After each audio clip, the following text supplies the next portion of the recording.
Hello, everyone. We are on day 23 of our 24-day reading journey through the book of Luke, exploring the life of Jesus, the reason for this and every season. In Luke 23, we read verses 13 through 49, and that captured scenes from the trial of Jesus, the portion where he was before Pilate and ultimately surrendered to the people's will, as it says there, the crucifixion of Jesus and his death.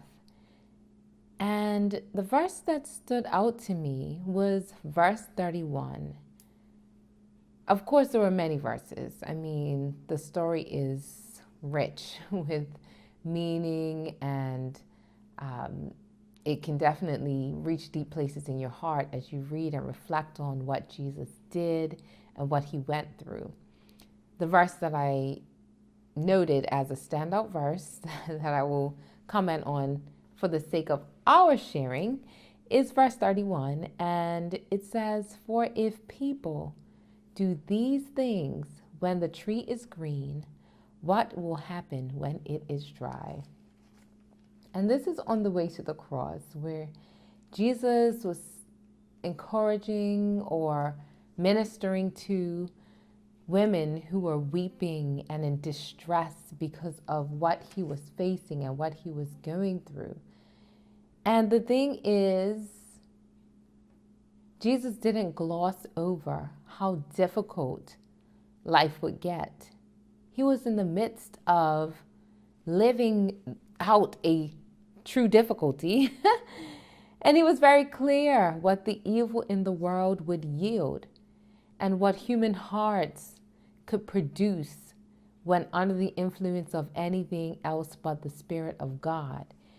And even as he faced this severe injustice, he made it clear, he didn't gloss over the fact, he did not try to diminish the truth that there will be more difficulty on its way. And we can be thankful that Jesus will be upfront and clear, letting us know that in this world, as he said, in his ministry, we will have difficulty, we will have trouble. The essential thing is that we cling to him because he overcomes all of that. Now, where I saw the heart of God came from a different verse, but it all connects. Essentially, what I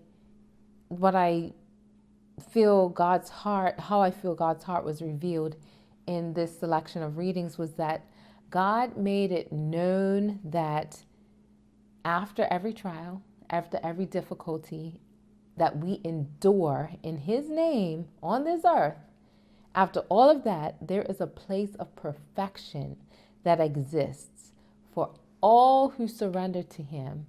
And we see that in verse 43, that place Jesus called paradise.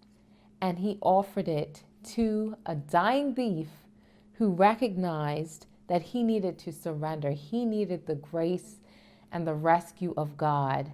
And even as he realized it at that last moment, those last fleeting moments of his life, he was blessed to hear the voice of Jesus say that he would be with him in paradise.